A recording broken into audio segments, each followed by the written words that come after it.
नमस्ते विद्यार्थी मित्रों, कैसे हैं आप। आशा करता हूं कि आप सभी मजे में ही होंगे। विद्यार्थी मित्रों, आज के इस वीडियो में हम कक्षा 7 के विज्ञान विषय के 9वें अध्याय मृदा के विषय में और अधिक जानकारी प्राप्त करेंगे। तो आइए बिना किसी देरी के शुरू करते हैं। विद्यार्थी मित्रों, हमने पिछले वीडियो में मृदा के कुछ लक्षणों के विषय में चर्चा की थी। हमने देखा था कि मृदा जीवन से भरपूर है। मृदा पे बहुत सारे जीव निवास करते हैं। मृदा की परिच्छेदिका का हमने अभ्यास किया था, जिसमें हमने मृदा के विभिन्न स्तरों की चर्चा की थी।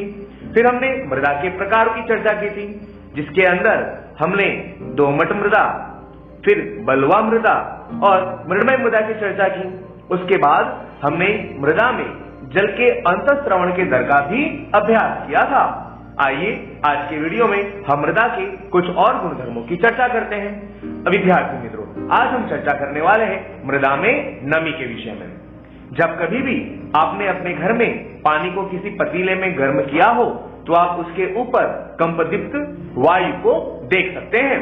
और ऐसी ही वायु आपने कई बार किसी रेगिस्तानी विस्तार में या किसी सड़क पर भी देखी होगी, कि जहां जमीन के पास की जो वायु है वह गर्म होकर के पतली बन जाती है और वह जमीन से ऊपर की तरफ उठती है, जिसके कारण कंपदीप्त होती हुई प्रतीत होती है। विद्यार्थी मित्रों, इस प्रकार हमारी जो मृदा है, क्या उसमें भी नमी है, उसका हम अभ्यास करने के लिए एक क्रियाकलाप करेंगे। और इस क्रियाकलाप को करने के लिए हमें कुछ साधनों की जरूरत पड़ेगी, जैसे कि क्वाथनली, एक स्टैंड, माचिस, स्प्रिट लैंप, चम्मच और थोड़ी सी मिट्टी की आवश्यकता पड़ेगी।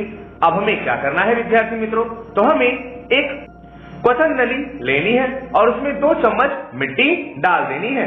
यह मिट्टी आप अपने घर के आसपास के किसी बगीचे में से भी ले सकते हैं और उसे कुछ समय तक किसी लौ पर गर्म करना है और क्वथन नली का परीक्षण करना है कि उसे गर्म करने पर क्या हो रहा है।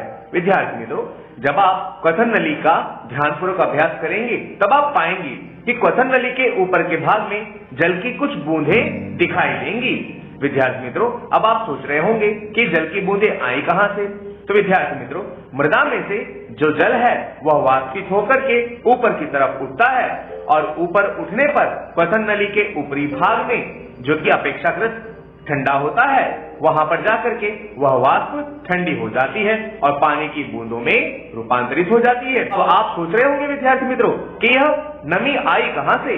तो विद्यार्थी मित्रों, आप जानते हैं हमारी जो मृदा है उसमें पानी की मात्रा होती है, वही नमी कही जाती है। और जब हमने उसे गर्म किया तो वह पानी वाष्प बन करके ऊपर की तरफ उठा।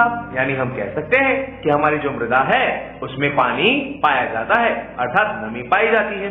गर्मी के दिनों में मृदा से जल के वाष्पन के कारण जो ऊपर उठने वाली जल वाष्प है वह वायु को अपेक्षाकृत थोड़ा सा सघन बना देती है और इससे सूर्य के प्रकाश के परावर्तन के कारण मृदा के ऊपर की वायु हमेशा हमें कंपदीप्त होती देखने को मिलती है।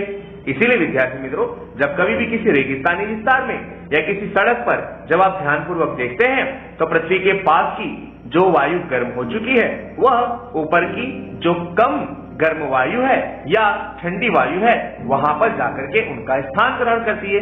और इसी के कारण जो सड़क है या जो रेगिस्तानी विस्तार है वहां ऊपर के भाग में हमें वायु कंपदीप्त होती देखने को मिलती है। इसीलिए विद्यार्थी मित्रों, एक प्रकाशी घटना भी देखने को मिलती है। इस प्रकाशी घटना को हम मरीचिका के नाम से जानते हैं। विद्यार्थी मित्रों, आइए अब मृदा द्वारा जल का अवशोषण वाले गुणधर्म की चर्चा करते हैं। इसके लिए भी हम एक क्रियाकलाप करेंगे। उस क्रियाकलाप में हमें क्या क्या चाहिए, तो इस क्रियाकलाप के लिए हमें थोड़े फिल्टर पत्र चाहिए, एक फ्लास्क चाहिए, एक ड्रॉपर, एक प्लास्टिक या कांच की कीप और थोड़ी सी मृदा चाहिए। अब विद्यार्थी मित्रों, क्रियाकलाप करने के लिए हम सर्वप्रथम क्या करेंगे, तो प्लास्टिक की एक कीप लीजिए, फिल्टर पत्र लेकर के उसे मोड़कर इस कीप के अंदर लगा दीजिए, बिल्कुल वैसे ही जैसा कि आप इस आकृति में देख सकते हैं। तो किसी मृदा के शुष्क पाउडर का लगभग 50 ग्राम जितना माप तोल करके इस कीप के अंदर फिल्टर पत्र के ऊपर डाल दीजिए। इस बात का ध्यान रखना है कि वह मृदा फिल्टर पत्र से निकलकर नीचे गिर न जाए। अब विद्यार्थी मित्रों, किसी मापन सिलेंडर में जल लेकर के उसका माप आप नोट कर लीजिए कि उसके अंदर कितना जल रहा हुआ है और ड्रॉपर की सहायता से जल को बूंद बूंद करके इस कीप पे रखी मृदा पर डालते रहिए, जैसा कि आप इस चित्र में देख सकते हैं। पर विद्यार्थी मित्रों, आपको इस बात का ध्यान रखना है कि सारा की सारा जल आपको किसी एक ही स्थान पर नहीं डालना है। आपको जो जल है वह बूंद बूंद करके कीप में रखी हुई सभी मृदा पर डालना है।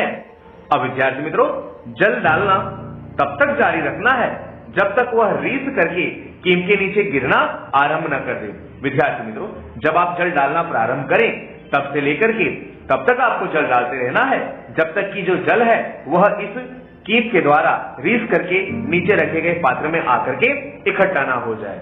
अब विद्यार्थी मित्रों, मापन सिलेंडर में बचे हुए जल का भी आपको माप लेना है और उस मापे गए माप को आरंभिक माप में से घटा लेना है, जिससे आपको मृदा के द्वारा धारण किए गए जल का आयतन पता चल जाएगा।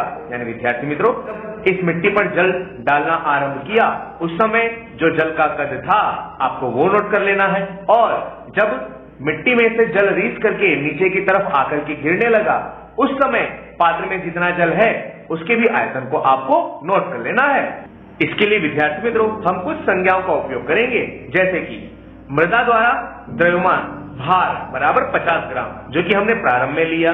दूसरा, मापन सिलेंडर में जल का प्रारंभिक आयतन बराबर UmL, हम उसे U नाम दे रहे हैं। मापन सिलेंडर में जल का अंतिम आयतन VmL, यानी जल बूंद बूंद करके डाल देने के बाद जो मापन सिलेंडर में बचा है उस जल का अंतिम जो आयतन है वह VmL हमने नाम दिया। मृदा द्वारा अवशोषित जल का जो आयतन है वह निकालने के लिए जल के प्रारंभिक आयतन और अंतिम आयतन का घटाव करेंगे, यानी मृदा द्वारा अवशोषित जल का आयतन बराबर U माइनस VmL। मृदा द्वारा अवशोषित जल का जो द्रव्यमान है वह U माइनस V ग्राम जितना हमें प्राप्त होता है। अब आप सोच रहे होंगे कि यहाँ पर हमने इसका जो माप है वह ग्राम में क्यों रखा, क्योंकि विद्यार्थी मित्रों, आपको एक बात याद रखनी है कि 1 ml जल का द्रव्यमान 1 ग्राम के बराबर होता है। मित्रों, आइए अब अवशोषित जल का प्रतिशत निकालने का सूत्र भी देख लेते हैं। अवशोषित जल का प्रतिशत निकालने के लिए V माइनस U बटे में 50, क्योंकि हमने यहाँ पर जो मिट्टी ली है वह 50 ग्राम ली है और उसका हमें 100 से गुणा करना है, क्योंकि यदि हमें प्रतिशत निकालना हो तो हमें 100 से गुणा करना पड़ता है। जब आप इस सूत्र में कीमत रखेंगे तब आपको कितना जल शोषित किया जा रहा है उसका प्रतिशत प्राप्त हो जाएगा। विद्यार्थी मित्रों, आइए अब मृदा और फसलों की चर्चा करते हैं। जैसा कि आप जानते हैं कि हमें अलग अलग विस्तार में अलग अलग प्रकार की फसलें देखने को मिलती हैं, साथ ही अलग अलग प्रकार की मृदाएं भी देखने को मिलती है।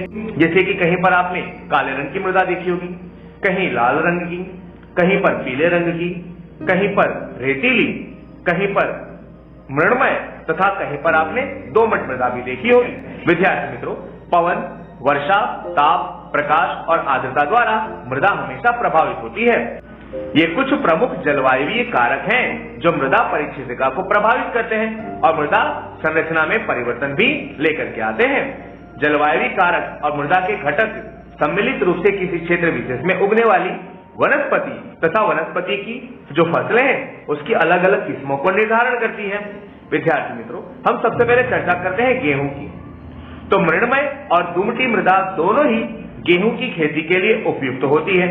ऐसी मृदा की जल धारण क्षमता काफी अच्छी होती है, इसलिए गेहूं की फसल को हम मृणमय और दुमटी मृदा के अंदर ले सकते हैं। विद्यार्थी मित्रों, गेहूं जैसी फसलें महीन मृणमय मृदा में उगाई जाती हैं, क्योंकि वह ह्यूमस से समृद्ध होती है और अत्यधिक उर्वरक होती है। अब हम बात करते हैं दूसरे एक फसल की। मृणमय और दुमटी मृदा दोनों ही चने की खेती के लिए भी उपयुक्त होती है, क्योंकि इन मृदा में जल को धारण करने की क्षमता अधिक होती है। इसलिए चने का उत्पादन हम मृणमय तथा दुमटी मृदा में कर सकते हैं। आइए विद्यार्थी मित्रों, अब बात करते हैं धान की। हम सभी धान से परिचित हैं।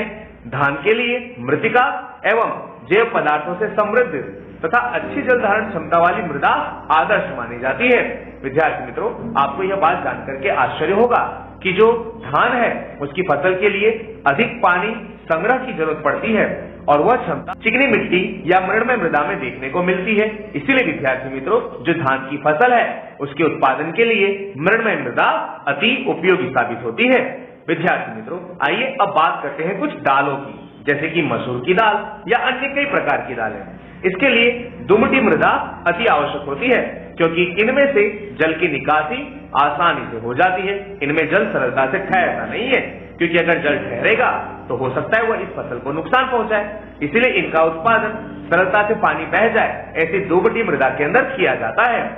कपास के लिए बलुई, दोमट अथवा तो दोमट मृदा अधिक उपयोगी साबित होती है, जिससे जल की निकासी आसानी से हो जाती है और जो पर्याप्त परिमाण में वायु को धारण करती है। इसीलिए विद्यार्थी मित्रों, कपास का उत्पादन काली मिट्टी के अंदर किया जाता है। इसीलिए काली मिट्टी को कपास की काली जमीन के नाम से भी जाना जाता है। विद्यार्थी मित्रों, अब हम चर्चा करते हैं एक भयंकर समस्या के विषय में, जो है मृदा का अपरदन। आपने कई बार किसी विस्तारों में, चाहे वो पहाड़ी विस्तार हो या कहीं न कहीं जंगली विस्तार हो, वहां से मिट्टी का बह जाना जरूर देखा होगा। कई बार आपने किसी बंजर पड़े विस्तारों में या किसी पर्वतीय क्षेत्रों में भी मिट्टी का बह जाना जरूर देखा होगा। यह एक अति गंभीर समस्या है। जल, पवन अथवा बर्फ के द्वारा मृदा की ऊपर की सतह का हटना अपरदन कहा जाता है। जब कभी भी तेज हवाएं चलती हों या बरसात हो रही हो, तब यह मिट्टी के कण एक स्थान से दूसरे स्थान पर बह करके चले जाते हैं, जो कि मृदा का अपरदन कहलाता है। विद्यार्थी मित्रों, इसके लिए हम कुछ उपाय कर सकते हैं। इसके लिए हमें क्या करना चाहिए? तो पादपों की जड़ें मृदा को मजबूती से बांधे रखती हैं। इसीलिए हमें हो सके उतना अत्यधिक मात्रा में पादपों को उगाना चाहिए, क्योंकि उनकी जड़ें मिट्टी को थामे रखती हैं, जिसके कारण मिट्टी के कण बह करके किसी और जगह पर नहीं जाते। मिट्टी ढीली नहीं होती, यानी हमारी मृदा बिना पेड़ों की जड़ के ढीली पड़ जाती है और उनका अपरदन हो जाता है। इसके साथ पवन और प्रवाही जल उसे अपने साथ बहा करके ले जाते हैं। मृदा का अपरदन मरुस्थल के अथवा तो बंजर भूमि के विस्तारों के स्थान पर अधिक होता है। वहां की सतह पर बहुत कम अथवा तो कोई वनस्पतियां देखने को नहीं मिलती। अतः बंजर पड़े विस्तारों में या किसी रेगिस्तानी विस्तार में जमीन का कटाव अधिक होता है। अतः विद्यार्थी मित्रों, यह बात हमें समझ लेनी चाहिए कि यदि हमें जमीन का कटाव रोकना है, यानी मृदा का अपरदन रोकना है, तो हमें वृक्षों की कटाई और वनोन्मूलन को रोकना चाहिए और हरित क्षेत्रों को बढ़ाने के प्रयास करने चाहिए, जिसके लिए हमें वृक्षारोपण के कार्यक्रम करने चाहिए। आशा करता हूं विद्यार्थी मित्रों कि आज की इस वीडियो के द्वारा आपने मृदा के जल अवशोषण के गुणधर्म के विषय में जानकारी प्राप्त की होगी। आपने यह भी जानकारी प्राप्त की होगी कि किस फसल के उत्पादन के लिए कैसी मृदा की आवश्यकता होती है। साथ ही आपने यह भी जानकारी प्राप्त की कि मृदा का अपरदन रोकने के लिए हमें क्या करना चाहिए। आप हमारी वीडियो को लाइक करें, अपने अन्य मित्रों को भी शेयर करें, ताकि वे भी इसे देख करके ज्ञान प्राप्त कर सकें। हमारे चैनल को सब्सक्राइब जरूर करें, ताकि जब भी हम नया वीडियो अपलोड करें आपको उसका नोटिफिकेशन मिल जाए और आप उसे देख सकें।